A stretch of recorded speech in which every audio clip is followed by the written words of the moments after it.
Un saludo. Estamos en la quinta etapa o en el quinto video, en la quinta unidad de la unidad curricular Teoría de las Organizaciones. En esta ocasión vamos a hablar sobre el modelo burocrático de la organización, que es la unidad número 5. Dentro del modelo burocrático estamos determinando en este aparte, vamos a determinar qué es el modelo, y cuáles son las características, haciendo alusión sobre todo al principal exponente del modelo burocrático de la organización. Uno de los tantos modelos es el burocrático. Ya hemos visto los conceptos introductorios, hemos visto las teorías clásicas, hemos visto las teorías neoclásicas en 2 unidades, y en esta ocasión pues vamos a ver el modelo burocrático de la organización. ¿Pero qué es el modelo burocrático? El modelo burocrático se desarrolla sobre todo por un teórico que se llamaba Max Weber. Es Weber, ¿no? Weber, en alemán, sociólogo alemán, que definió, realmente se dice Beba, pero bueno, no se dice Weber, por favor, vayan a decir Weber. El sociólogo alemán definió el concepto de burocracia como una forma de organización humana, basada en las normas impersonales y la racionalidad que garantiza la máxima eficiencia posible en el logro de sus objetivos, ¿no? Entonces, la burocracia como concepto desarrollada por Weber pues fue muy importante.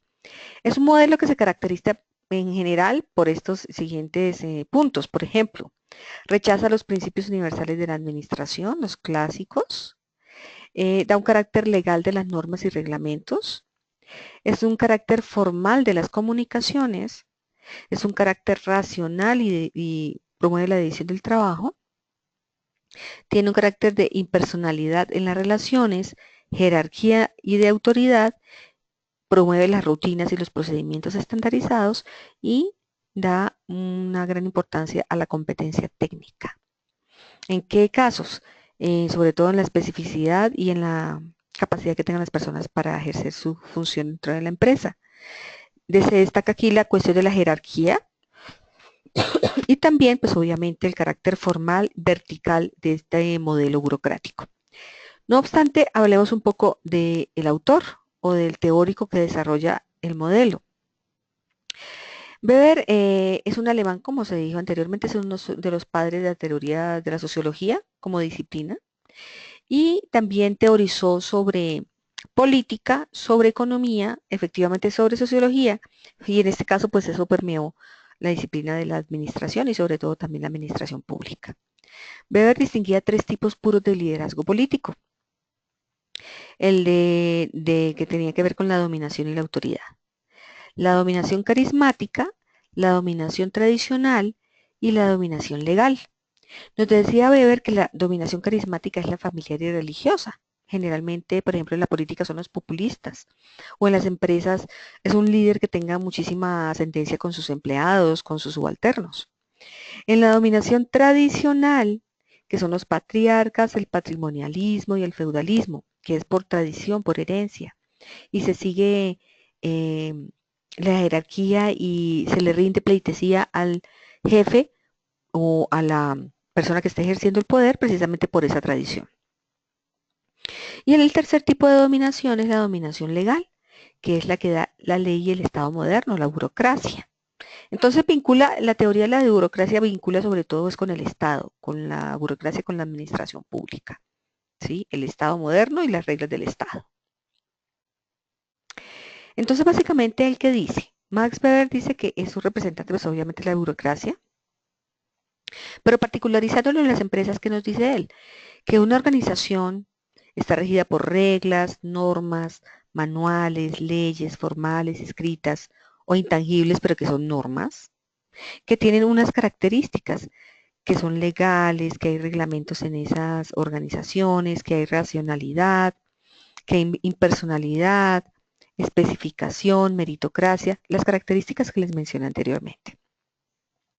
Que hay unas rutinas en los procesos, una profesionalización, como dije anteriormente, o una competencia técnica, y que todas esas características hacen alusión a unas ventajas del modelo burocrático, que es la racionalidad, la precisión en el trabajo, la rapidez en las decisiones, la uniformidad en las rutinas, que los empleados no son indispensables, que hay unidad de dirección, disciplina, orden, que hay una posibilidad de carrera profesional en esa burocracia que conlleva a la eficiencia, a la productividad y a la competitividad de las empresas.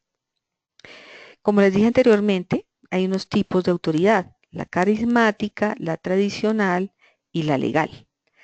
La carismática que tiene que ver con las habilidades, la tradicional con los cargos adquiridos o por herencia, la legal que tiene que ver obviamente con las habilidades y con el proceso, y que esta legal también tiene unos efectos que son objetivos y con las personas externas, que son los objetivos que por ejemplo son las técnicas y procedimientos tendencia a lo personal, y los efectos también externos son apego a los reglamentos, las normas y las reglas.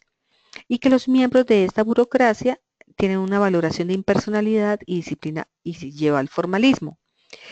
Podemos determinar acá ya en forma un poco subjetiva, haciendo el análisis del personaje, pues es un alemán de principios del siglo XX. Se sale la cuestión netamente jerarquizada y del orden alemán. Muchos de los teóricos que vemos acá, por ejemplo, Marx también tenía origen alemán, los estructuralismos, y en este caso también pues ver alemán. ¿Cuáles son las desventajas del enfoque?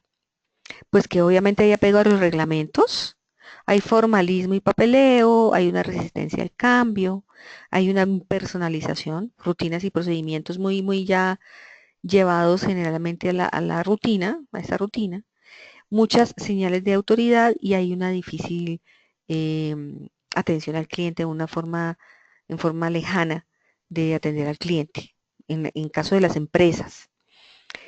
Eh, Generalmente todas estas dinámicas se han dado o se dieron sobre todo a mitad del siglo XX y durante casi todo el siglo XX en las empresas del orden público.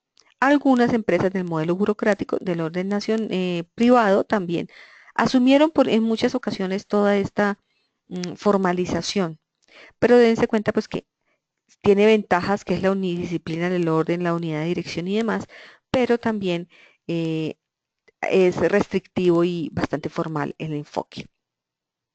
Tanto así que en la administración pública ya el enfoque burocrático se replanteó y, por ejemplo, hay nuevas formas o nuevas formas de gestión más apegadas incluso a la administración privada que se aplican a la administración pública. Esto sobre todo se desarrolló, como les dije anteriormente, a mitad del siglo XX del año anterior. ¿Y por qué? Pues obviamente Weber a principios del siglo XX pues había formalizado. Y dense cuenta que no hay ninguna mujer.